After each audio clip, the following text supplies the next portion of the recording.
and welcome to the live stream show.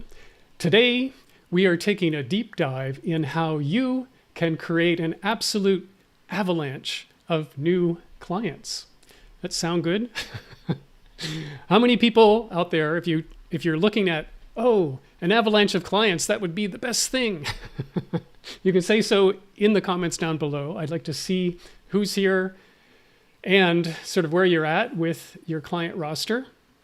And to help us dive into this particular topic, I have brought Aimee Montgomery onto the live stream show today. She has recently created a new digital marketing agency. And she's going to tell the story of how she got it started, because when she did, which I think was last summer, like a year ago in the summertime, she was able to, in the very first month, land 20 new clients, which I think is like phenomenal achievement. And ever since then, she's been branching out and doing all kinds of new stuff. So we're going to have a very detailed discussion around this. Stay tuned. We're going to learn a lot of great tips, and let's start the show.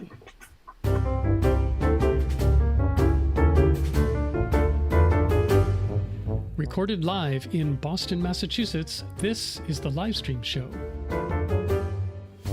In a world full of underexposed entrepreneurs, the live stream show is your gateway to a global community of live stream pioneers who dare to go live and create something special and unexpected, which could only happen because it was live. I'm your host, Brad Powell. Let's get on with the show.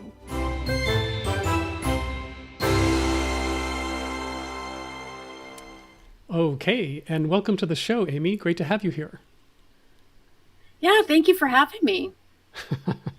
All right, so I described you as a digital marketer, but how do you talk about yourself? And I want you to sort of blow your own horn a little bit. And you weren't just like I said. Yes, she just started a new agency within the last year, but you've been marketing and doing marketing for other companies for a much longer period than that. So talk a little bit about your background and experience. Yeah, so I think that probably what makes me different are, one is I worked for a Big Four for 7 years, doing in basically marketing and sales. And so my job was to help all the partners connect with CEOs and build those relationships. And so I learned a lot about strategic relationship management, the science and psychology behind it. I saw us grow accounts from zero to having the largest account in the nation, which was 50 million. And that was all done through relationship building. And so that was a learning experience that I think that not a lot of people have, that really set me apart when I started.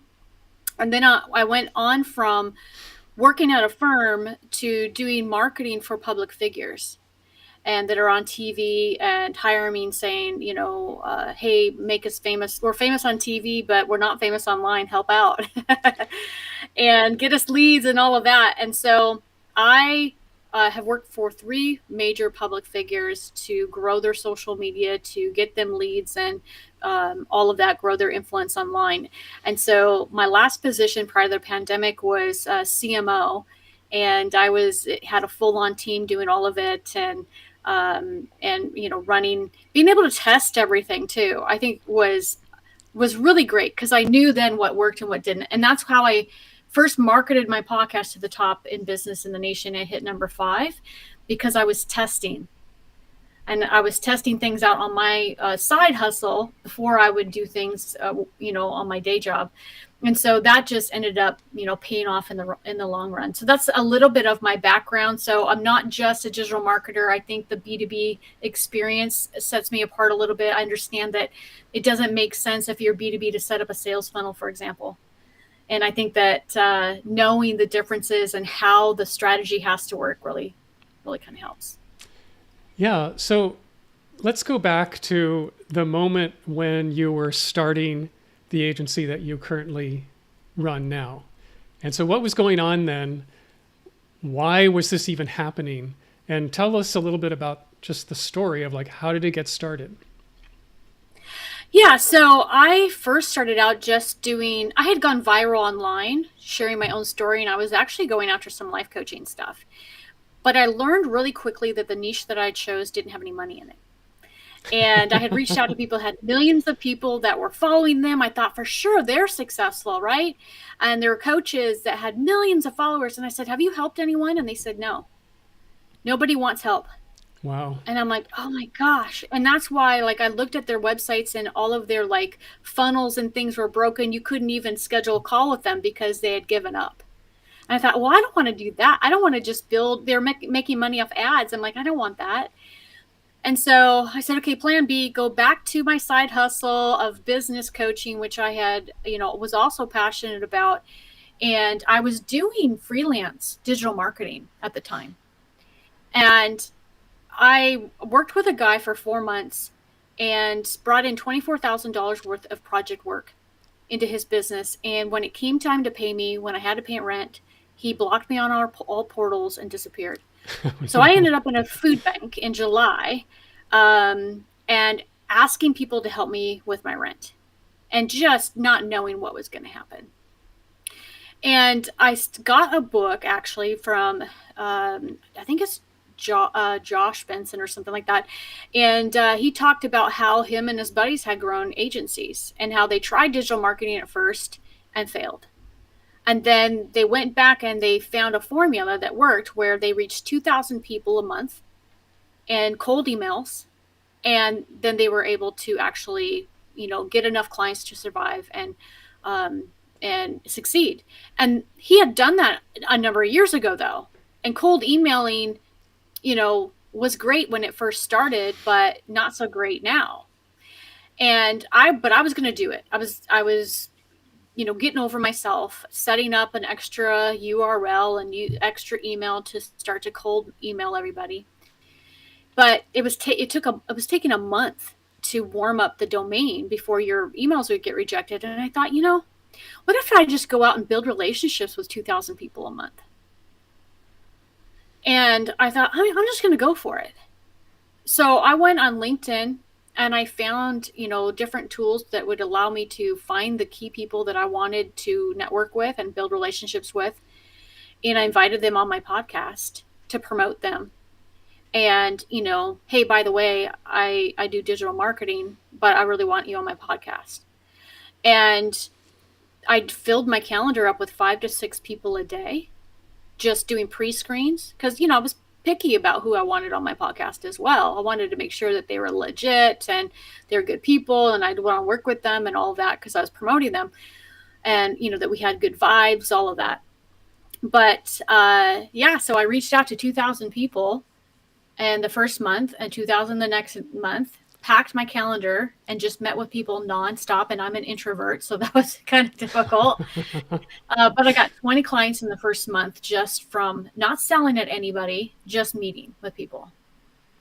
Wow, just building relationships. Okay, so let's just talk a little bit about that process. You were doing this on LinkedIn. How were you choosing? Were these people that you were already connected with, or were these people who were complete strangers? Yeah, no, you're going to laugh, but I didn't want anything to do with LinkedIn for many years because when I was at Deloitte, I knew exactly what I used it for. I'd go in and I'd check out what people's personalities were. I'd go in and, where do you work out? Who do you know? Who in college are you still connected with?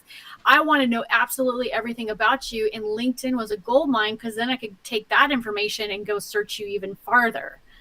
And it creeped me out. I didn't want other people to do that to me. And so even though I knew people could pay and have access and all this, I just was like, I'm locking it down.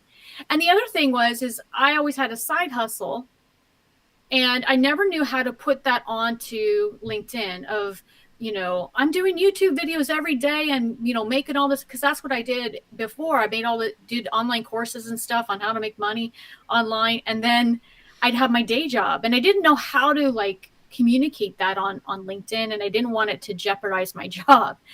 So for a long time, I was one dimensional, I guess, and just locked everything down. So I didn't really have anybody they said, oh, you need at least 500 connections to be serious, be considered serious. So I was like, okay, well, that's going to take me a while, because I don't think I even had that. Maybe 200 people.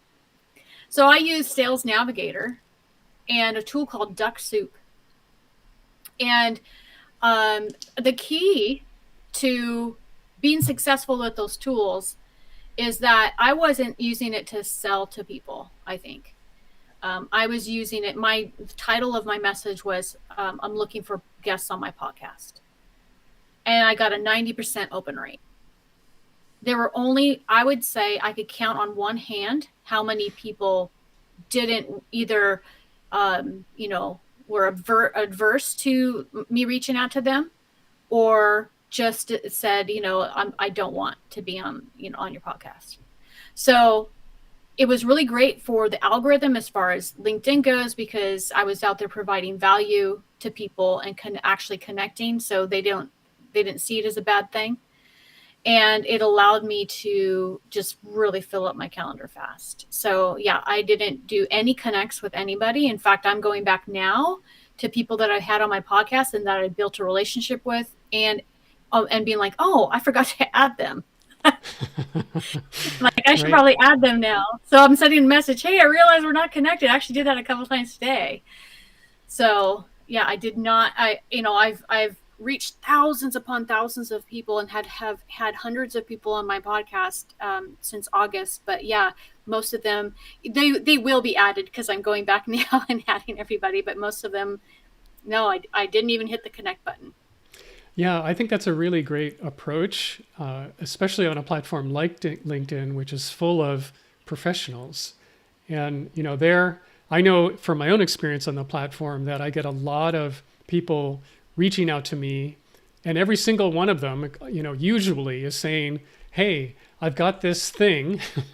Would you like me to tell you all about it? Would you like to get on a call where I can pitch this to you? And to me, it's like, that's, pushing people away. It's a really wrong-headed approach. And in this frame, you're literally just giving, you're being of service, you're inviting them to be a guest. And I think most people are going to be flattered by that kind of offer.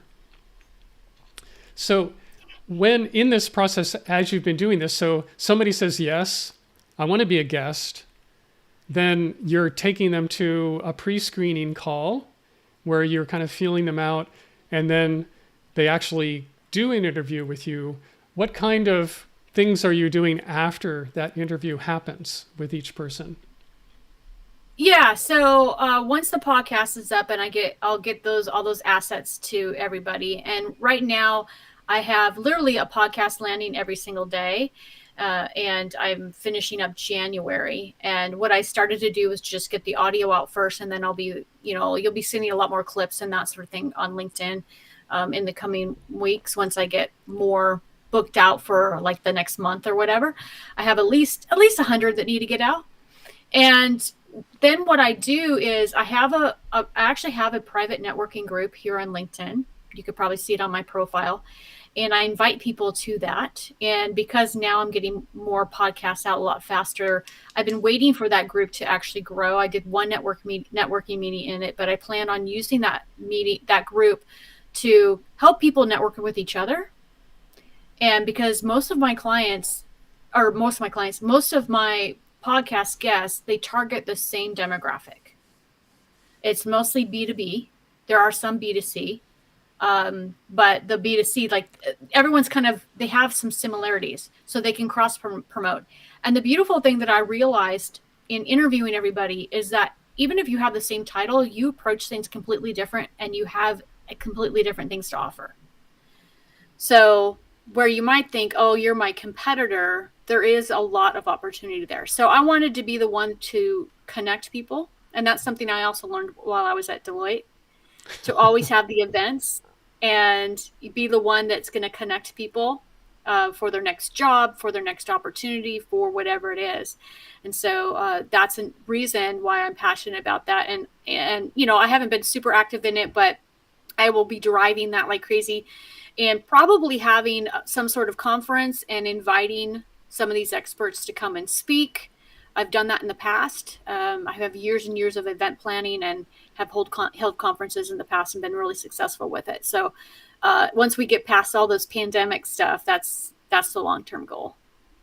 Yeah. So when you've been using Sales Navigator to basically prospect and look for new people who would come into your network and possibly be guests, how are you doing that searching on Sales Navigator? Like, who are you looking for, and how do you decide, oh yeah, this would be a great person for me to be talking to? Yeah, so in Sales Navigator, there's uh, the Boolean criteria you can put into search.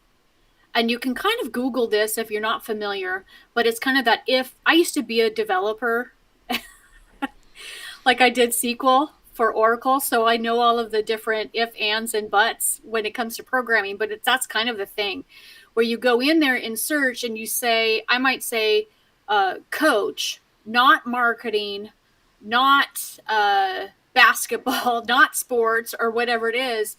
You do all this if and then type of a formula, which then really gives you the results that you want, and it fine tunes down to the people that I would want to talk to. And I think that's important because if you just go in there and use the regular filters, you're going to get this huge, just a huge group of people. And the other thing I did is I did not use InMail. I used InMail in that's where the messages came through, but I only messaged people that had an open message. So those people that had some sort of subscription where they had opened their account to receive messages. Okay. Yeah, I could see so that then working. you're not. Yeah. So number one, you know that they're open, and number two, you're not using your InMail credits to send messages. Right. Sure. Yeah.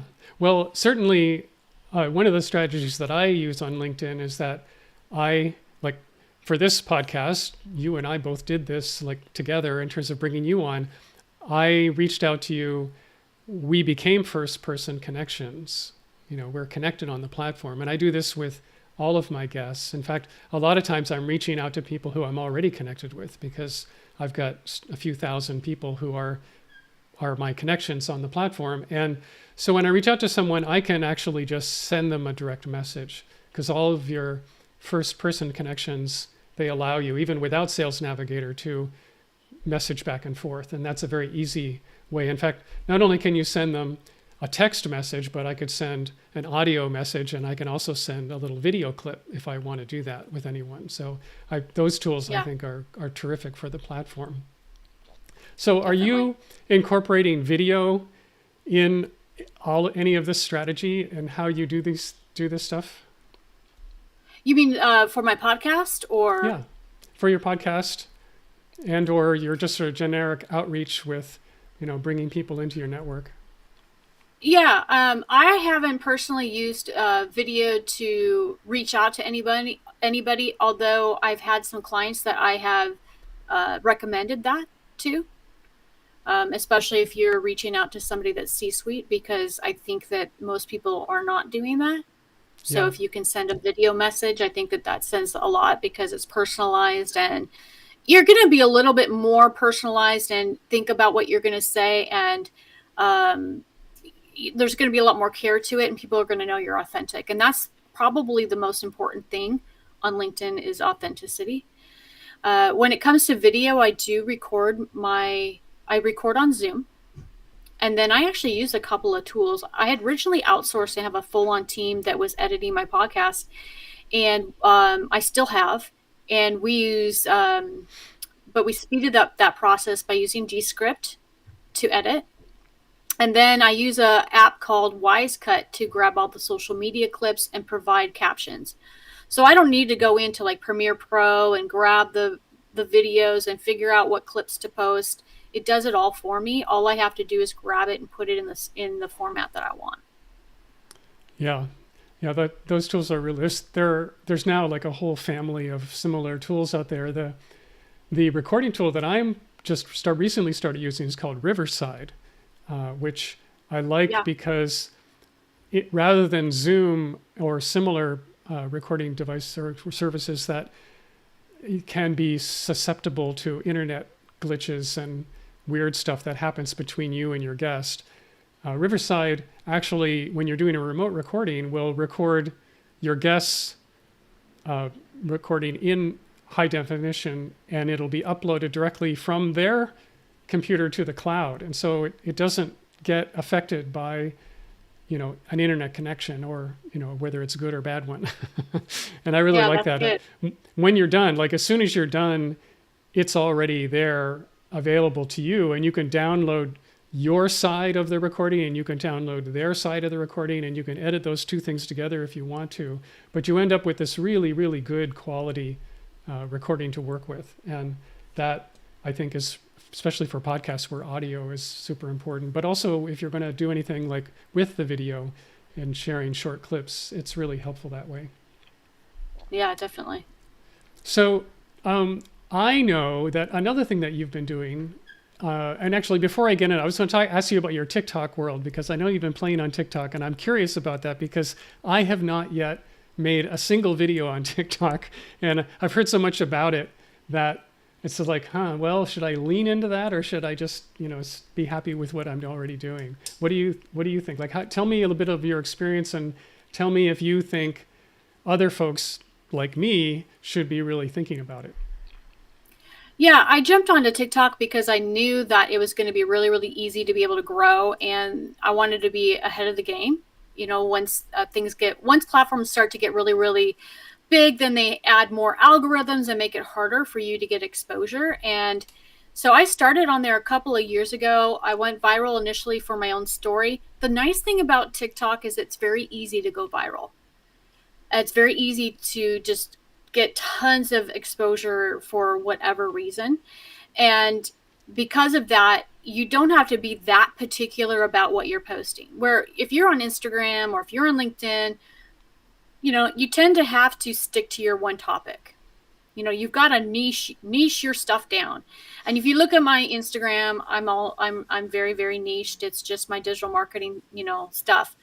But if you go over to my TikTok, there's stupid stuff where I'm doing a voiceover mixed in with digital marketing, mixed in with, hey, I found how to get rid of parasites. I mean, just random stuff. And the thing about it is that because it's so easy to go viral, it doesn't niche you into necessarily one niche if you get a popular video.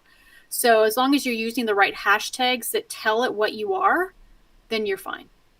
Huh, it'll promote the hashtags you put on your video tell it who to push your content to. So whoever's watching those videos that are related to those hashtags, it'll send your content to those videos. People don't search by hashtags, but the platform uses the hashtags.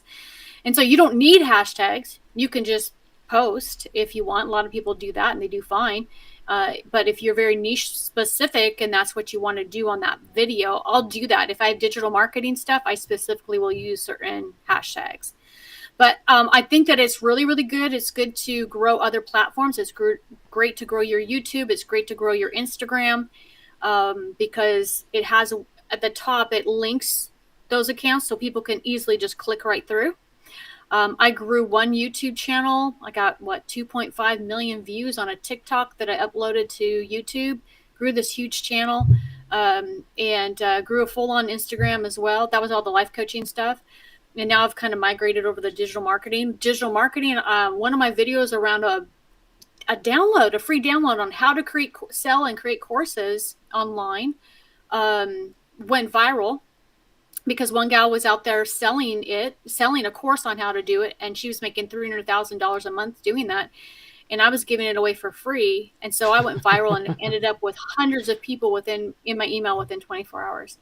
Wow! So I've also I have an e-commerce store. I've sold leggings and made $5,000 in a week. I sold some anti-aging serum that I created because I am a serial entrepreneur.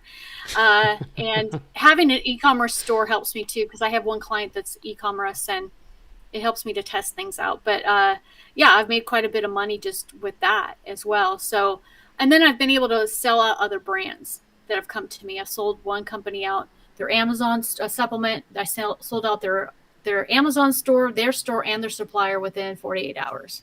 Oh my gosh. So That's yeah, amazing. yeah. And if you're a coach or consultant, definitely get on the platform. There's tons of coaches and consultants out there. Know that it's an algorithm and it will show you what you're watching. So if your kids are on there and you're watching what they're watching, it's going to show you kids stuff. Yeah. But if you go out there and you create an account and you start purposely watching coaches and consultants, you'll see more. Okay. So one last question. How are you managing your video production for TikTok? I mean, my understanding is that it needs a daily video or maybe even twice a day. Like a lot of people are very prolific in terms of producing stuff for TikTok. So how do you manage your own content creation for the platform? Yeah, I've tested the fancy stuff and I've tested the simple stuff. TikTok does not care if your videos are fancy. It's an authenticity app. People want the real deal. And so if you go out there and you try to be super professional and you don't open up and you're not authentic at all, you're going to have a hard time growing. But if you're okay with just being like, this is who I am, you're going to do great. And the one thing that I realized really early on was that it loved quantity, not quality. And what I mean by that is I had all these viral videos, like they had 500,000 views, 20,000, 60,000. And then I had these other videos that had 200 views. And I thought to myself, well, why don't I just get rid of all those ones that don't have that many views? And then people will start to see the stuff that everyone likes. And I'll get pushed out more and my account will grow. So I hid all of these videos, like hundreds of videos. And all of my views stopped. My account just tanked. Huh. And that was my big eye-opening experience of, it uses all the data from all of the videos to tell it what to do with your videos. Yeah. And so it's not just one video. And then if you go live, I notice if I go live and then I start posting stuff, videos after, I'll get a very popular video as well. So just like other platforms, the more you use all of its tools and tricks and everything, the more it rewards you. And so I would literally post 15, 20 videos a day, which is not a lot considering they only have to be 15 seconds long, 15 seconds to a minute long.